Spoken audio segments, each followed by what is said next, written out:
بسم اللہ الرحمن الرحیم۔ السلام علیکم دوستو، خالق کائنات نے دین و دنیا کی تقسیم کچھ اس طرح فرمائی کہ آخرت کو اجر کی منزل قرار دیا ہے اور دنیا تگ و دو کدوکش کے لیے مخصوص فرمائی ہے۔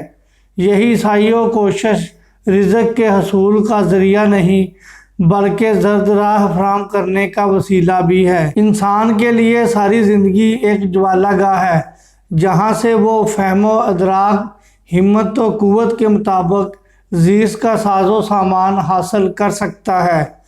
بعض موقعوں پر ایک طاقتور انسان چھین کر اور کمزور چرا کر بھی کھا سکتا ہے، مگر چھینا چھپٹی کی یہ عادت انسانوں کی نہیں درندوں کی صفت ہے، جو اپنا رزق کمزور جانوروں سے چھین کر یا انہیں چیر پھاڑ کر حاصل کرتے ہیں۔ انسان کے سر پر اشرف المخلوقات کا تاج سجا ہے تاکہ وہ رزق کے حصول میں اپنی فہم و ادراک کا صحیح اور جائز استعمال کرے اور اپنی قوت و طاقت کا غلط استعمال نہ کرے اور سیفلی جذبات کو حق و انصاف کے تقاضوں پر غالب نہ آنے دے۔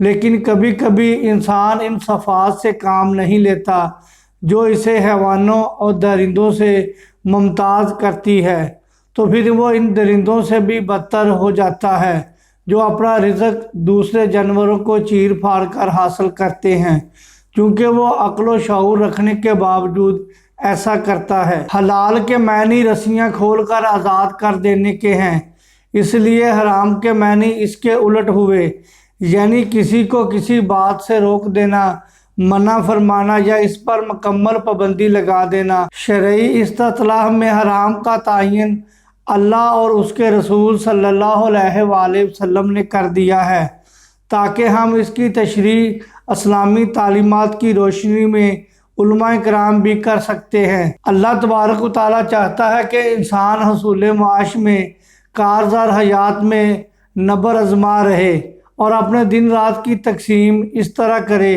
کہ دن کو فکر معاش میں رہے اور رات کو آرام کرے۔ سورۃ النبا آیت نمبر 11 میں ارشاد باری تعالیٰ ہے، ترجمہ، اور ہم نے دن کو معاش کا وقت مقرر کر دیا ہے۔ چنانچہ دوسری جگہ بھی سورۃ الاعراف آیت نمبر 10 میں ارشاد فرمایا، اور ہم نے اس زمین میں تمہارے لیے سامان معیشت پیدا کیا، تم بہت کم شکر کیا کرتے ہو۔ ان آیات میں سامان معیشت حاصل کرنے سے مراد رزق حلال ہے۔ رزق حلال کو جہاد جیسی عظیم عبادت کے برابر لایا گیا ہے، کیونکہ رزق حاصل کرنے کے لیے کافی تگ و دو، محنت و مشقت، جاں فشانی اور نفس کشی کرنا پڑی ہے۔ اکثر کسب معاش کی تلاش میں وطن عزیز، خواہش و اقارب سے بچھڑنا پڑتا ہے۔ ایک شہر سے دوسرے شہر، حتیٰ کہ بیرونی ممالک جانے کا حکم بھی ہے۔ حدیث نبوی صلی اللہ علیہ وآلہ وسلم کا مفہوم ہے کہ اے مسلمانوں، روئے زمین کے پوشیدہ خزانوں میں روزی تلاش کرو۔ اس حدیث کی اتباع میں دور اول کے مسلمانوں نے اپنی تجارت کو اتنی وسعت دی کہ ساری دنیا کو اپنی منڈی بنا لیا۔ جنوب مشرقی ایشیا کے کئی ممالک خصوصاً فلپائن اور انڈونیشیا وغیرہ میں تو اشاعت دین محض تاجروں کے ذاتی کردار و تبلیغ سے ہوئی ہے۔ اسلام حکم الہی کے مطابق کارزار حیات میں بھرپور حصہ لینے کا نام ہے۔ کسی بھی صحت مند شخص کو اجازت نہیں کہ وہ در بدر دستے سوال دراز کرے یا بیٹھا کسی کی کمائی کھاتا رہے۔ ایک غریب صحابی رضی اللہ تعالیٰ عنہ نے حضور اکرم صلی اللہ علیہ وآلہ وسلم سے امداد چاہی۔ آپ صلی اللہ علیہ وآلہ وسلم نے اسے بطور امداد ایک کلہاڑی خرید کر عطا فرمائی اور ہدایت فرمائی کہ جنگل سے لکڑیاں کاٹ کر بیچا کرو۔ اس نے اس پر عمل کیا، جس سے صحابی کے خورد و نوش کا مسئلہ حل باعزت طریقے سے ہو گیا۔ حضور اکرم صلی اللہ علیہ وآلہ وسلم کی کرم فرمائی اگرچہ ہر مسائل پر ہمہ وقت رہتی تھی، مگر آپ صلی اللہ علیہ وآلہ وسلم کو یہ بات ہرگز پسند نہ تھی کہ کوئی گدھا بنے۔ آپ صلی اللہ علیہ وآلہ وسلم گدھائی کو سخت ناپسند فرماتے تھے۔ آپ صلی اللہ علیہ وآلہ وسلم فرماتے تھے کہ جو شخص اپنی پیٹھ پر لکڑی کا گٹھا لاد کر لائے اور اسے بیچ کر اپنی آبرو بچائے تو یہ اس سے بہتر ہے کہ وہ لوگوں سے سوال کرے۔ حضرت عمر فاروق رضی اللہ تعالیٰ عنہ کا معمول تھا کہ آپ کسی کو خوشحال دیکھتے تو اس کے پیشے کے بارے میں استفسار کرتے تھے، اور جب لوگ کہتے کہ کوئی کام نہیں کرتا تو آپ سخت برا مناتے اور کہتے کہ آج یہ شخص میری نظروں سے گر گیا ہے۔ آپ فرماتے تھے کہ کوئی پیشہ کم تر نہیں، لیکن کمزور سے کمزور پیشہ بھی لوگوں سے سوال کرنے سے بہتر ہے۔ اسلام کسب معاش کو انتہائی نیک اور احسن عمل قرار دیتا ہے، مگر اس شرط کے ساتھ کہ کسب معاش کے طریقے بالکل جائز ہوں۔ اسلام حصول رزق کے ذرائع کو شان پھٹک کرنے کا حکم دیتا ہے کہ اس میں نجائز کا شبہ تک باقی نہ رہے۔ کسی دوسرے مذہب اور ضابطہ حیات میں اتنی شان پھٹک کا تصور بھی نہیں کیا جا سکتا۔ اسلام کی روح سے کوئی فرد یا طبقہ دیگر افراد و طبقات معاشرہ کو مثالی و مادی نقصان پہنچا کر نفع حاصل نہیں کر سکتا، جہاں تک کہ وہ اپنی جائز آمدنی کو بھی ناجائز طریقوں پر استعمال نہیں کر سکتا۔ کسب معاش فرض بھی ہے اور مستجب بھی، ایک حد سے زیادہ حرام بھی ہو سکتا ہے۔ اتنا کمانا فرض ہے جس سے اہل و عیال کی تمام ضروریات پوری ہو جائیں، اس سے زیادہ کمانا مستجب ہے، بشرط نیک نیت ہو۔ نیت یہ ہو کہ یہ رقم حاجت مندوں اور رفاع عام میں استعمال ہوگی۔ وہ کسب ناجائز اور حرام بن جاتا ہے جو غرور کے دروازے کھولتا ہے۔ وہ کسب ناجائز اور حرام بن جاتا ہے جو غرور کے دروازے کھولتا ہے، جس سے زندگی دین سے غافل ہو جائے، اس کی اجازت نہیں ہے۔ انبیاء کرام نے اللہ کے حکم کے مطابق مختلف پیشے اختیار کیے۔ حضرت ابراہیم علیہ السلام اور حضرت اسماعیل علیہ السلام نے معماری کی، حضرت نوح علیہ السلام اور حضرت زکریا علیہ السلام نے لکڑی کا کام کیا۔ حضرت داؤد علیہ السلام باوجود بادشاہ ہونے کے ذرہ بنا کر آمدنی حاصل کیا کرتے تھے۔ حضرت عیسیٰ علیہ السلام کپڑے رنگتے تھے۔ حضرت موسیٰ علیہ السلام اور حضور نبی کریم صلی اللہ علیہ وآلہ وسلم بکریاں چرایا کرتے تھے۔ لہٰذا یقین سے کہا جا سکتا ہے کہ سب سے عمدہ اور بہترین ذریعہ معاش وہ ہے جس میں دست و بازو سے کام لینا پڑے۔ رزق حلال کے بارے میں متعدد احادیث موجود ہیں۔ کسب حرام کی مذمت میں حضور نبی کریم صلی اللہ علیہ وآلہ وسلم کے ارشادات ہمارے لیے رہنما اصول ہیں۔ ترمذی شریف کی ایک حدیث ہے جس کا مفہوم ہے، کوئی شخص حرام مال کھائے پھر اس سے خدا کی راہ میں صدقہ دے تو یہ صدقہ قبول نہیں کیا جائے گا۔ اگر اپنی ذات اور اپنے گھر والوں پر خرچ کرے تو برکت سے خالی ہوگا۔ حرام کمانے والا شخص نہ قلبی اور ذہنی سکون کے لیے ترستا ہے بلکہ اس کو عبادت اور ریاضت سے بھی بے رخی ہو جاتی ہے۔ اگر ایسا شخص حرام کی کمائی میں سے زکوٰۃ دیتا ہے یا حج کرتا ہے تو وہ ایسا محض مجرم ضمیر کی تشفیع کے لیے کرتا ہے، ورنہ اس کی کوئی شرعی حیثیت نہیں ہے۔ حرام کمائی سے زکوٰۃ و حج کے اسلامی فرائض ادا کیسے ہو سکتے ہیں جبکہ صدقہ و خیرات کی نفلی عبادات بھی رد ہو جاتی ہیں؟ زہر تھوڑا بھی ہو تو زہر ہی ہوتا ہے۔ اس زہر کو کسی بھی شے میں ملا دیا جائے وہ زہر ہی رہے گا۔ اسی طرح پلید شے پاک شے میں ملا دی جائے تو وہ پاک مال کو مشتبہ کر دیتی ہے۔ حضرت امام حسین رضی اللہ تعالیٰ عنہ کہتے ہیں کہ میں نے رسول اللہ صلی اللہ علیہ وآلہ وسلم کو فرماتے سنا ہے کہ جو چیز تم کو شک میں ڈال دے اس کو چھوڑ دو، اس چیز کی طرف میلان رکھو جو تم کو شک میں نہ ڈالے۔ ایسے موقعوں پر انسان کا ضمیر غلط رہنمائی کرتا ہے۔ رسول کریم صلی اللہ علیہ وآلہ وسلم نے فرمایا، نیکی وہ ہے جس سے انسان خود مطمئن ہو جائے اور اس کے دل کو اطمینان ہو جائے، اور گناہ وہ ہے جس سے انسان کا ضمیر خلش کرے اور جس سے اس کے سینے میں شک پیدا ہو جائے۔ انسان کا ضمیر بہترین کسوٹی مہیا کرتا ہے، وہ کسی بھی شک کی صورت میں رہنمائی کرتا ہے، شک و شبہ کے معاملے میں کام نہ کرنے کا سگنل دیتا ہے۔ ضمیر کی رہنمائی ہر سال انسان کو میسر ہوتی ہے۔ یہ اور بات ہے کہ مسلسل گناہ کے بعد ضمیر وقتی طور پر دب جائے یا خواب دیدہ ہو جائے اور ہدایت پا کر جاگ جائے۔ تقویٰ بھی یہی ہے کہ جب کسی مال کے بارے میں شک ہو کہ وہ حرام ہے یا حلال تو اسے استعمال نہ کرنا بہتر ہے۔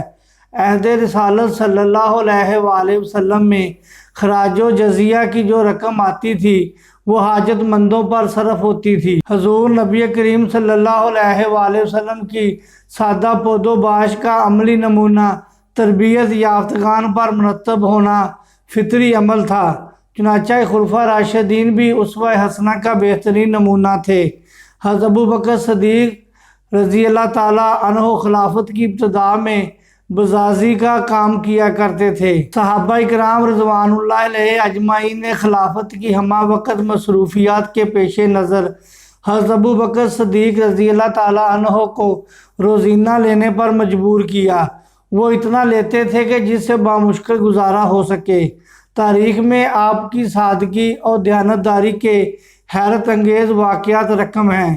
بیت المال سب مسلمانوں کا تھا، خلیفہ تو محض محافظ مقرر کیے گئے تھے، وہ امانت دار تھے، خیانت نہیں کر سکتے تھے۔ مغل بادشاہ اورنگزیب عالمگیر اپنی روزی کا سامان قرآن پاک کی خطابت اور ٹوپیاں بنا کر پیدا کرتے تھے۔ شاہی خزانہ سے ذاتی اخراجات کا کوئی سروکار نہ تھا۔ آپ کی تجدید و تکفین وصیت کے مطابق ذاتی کمائی سے کی گئی۔ رزق حرام کی معروف قسم کسی کا حق غاصب کرنا ہے۔ غاصب کی متعدد اشکال میں سے عام طور پر کسی کا مال دبا لیا جاتا ہے یا زمین میں سے کسی ٹکڑے پر ناجائز قبضہ جما لیا جاتا ہے۔ اللہ تعالیٰ نے اس بارے میں واضح حکم دیا ہے، تم لوگ ایک دوسرے کا مال ناجائز طریقے سے نہ کھاؤ۔ چنانچہ ارشاد نبوی صلی اللہ علیہ وآلہ وسلم نے اس کی مزید وضاحت کر دی۔ کسی مسلمان کو جائز نہیں کہ وہ اپنے بھائی کا مال دبا لے، کیونکہ اللہ تعالیٰ نے ہر مسلمان پر دوسرے مسلمان کا مال غاصب کرنا حرام کر دیا ہے۔ اراضی سے متعلق حدیث نبوی صلی اللہ علیہ وآلہ وسلم ہے کہ جو آدمی کسی کی زمین میں ایک بالشت بڑا ٹکڑا بھی ظلم سے غاصب کرے گا وہ اللہ کے سامنے اس حالت میں لایا جائے گا کہ اللہ تعالیٰ اس پر غضبناک ہوگا۔ چنانچہ اس حدیث کی روشنی میں فقہاء کرام نے فرمایا ہے کہ ناجائز اراضی پر قائم مسجد ہو تو وہاں بھی نماز نہیں پڑھی جا سکتی۔ اب ہم اپنے معاشرے پر نگاہ ڈالتے ہیں کہ مختلف طبقات میں یہ تصور حرام و حلال کس شکل میں موجود ہے۔ پہلے ہم ان عوامل کا جائزہ لیں جو رشوت کی پیدائش اور نشو و نما کا سبب بنتے ہیں۔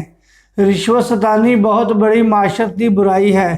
اس کا آغاز اس وقت سے ہی ہو چکا تھا جب انسانی معاشرہ وجود میں آیا اور جب اس کے نتیجے میں سماجی تکافل شروع ہوا۔ انسانی معاشرے میں ہر طبقہ معاشی استحکام کے لیے دوسرے طبقے کا استحصال کر رہا ہے۔ رشوت ستانی بھی استحصال کی ایک صورت ہے۔ جب معاشرہ اخلاقی اقدار سے انحراف کرتا ہے تو آہستہ آہستہ یہ انحراف اس حد تک بڑھ جاتا ہے کہ نفسیاتی طور پر برائی برائی نہیں سمجھی جاتی، جس کے نتیجے میں ملازمت پیشہ طبقے کا ایک حصہ رشوت کو برائی نہیں بلکہ اپنے بچوں کا پیٹ پالنے اور وقت کی ایک ضرورت سمجھ بیٹھتا ہے۔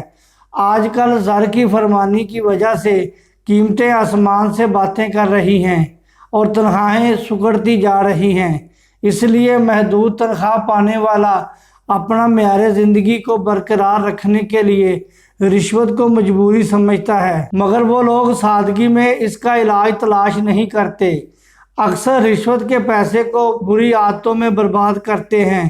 قرآن پاک میں رشوت خوروں کا ٹھکانہ جہنم بتایا گیا ہے۔ حضور اکرم صلی اللہ علیہ وآلہ وسلم نے رشوت کی مذمت اور اس کا لین دین کرنے والوں پر صریح الفاظ میں لعنت فرمائی ہے۔ آپ صلی اللہ علیہ وآلہ وسلم کی تعلیمات و عمل کا اثر صحابہ اکرام رضوان اللہ علیہ اجمعین کے قول و فعل میں جذب ہو گیا تھا۔ وہ حرام مال سے یوں بچتے تھے جیسے کوئی دہکتی ہوئی آگ سے بچتا ہے۔ ناجائز مراد حاصل کرنا بھی رشوت خوری کی ایک شکل ہے، جیسا کہ اگر کوئی حاکم، وزراء، عوامی نمائندہ یا کوئی اعلیٰ صاحب اختیار شخص اپنی پوزیشن کا فائدہ اٹھاتے ہوئے قیمتی یا معمولی تحائف حاصل کرتا ہے تو وہ اشیاء بھی رشوت کے زمرے میں آئیں گی۔ انسان نہ جانے کن کن طریقوں سے اپنے بچوں اور رشتہ داروں کے لیے جائیدادیں بناتا ہے، لیکن میں نے یہ المیہ بھی دیکھا ہے کہ بچے ہی اپنے باپ کے مرنے کی بد دعائیں بھی مانگتے ہیں تاکہ مرنے کے بعد جائیداد تقسیم کریں۔ حرام کمائی کی وافر جائیداد بچوں کو گناہ کی طرف مائل کرتی ہے، اس سے بچنا چاہیے۔ رزق حرام سے بچنے کا ایک طریقہ یہ ہے کہ فرد ہر وقت خدا اور موت کو یاد رکھے۔ ذکر الہی سے عظمت کا اظہار نصیب ہوتا ہے، یہ تقوی اور احترام قانون کی بنیاد ہے۔ موت کے استظہار سے دنیا سے بے رغبی اور زائد پیدا ہوتا ہے۔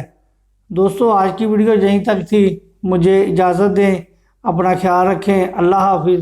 السلام علیکم ورحمۃ اللہ وبرکاتہ۔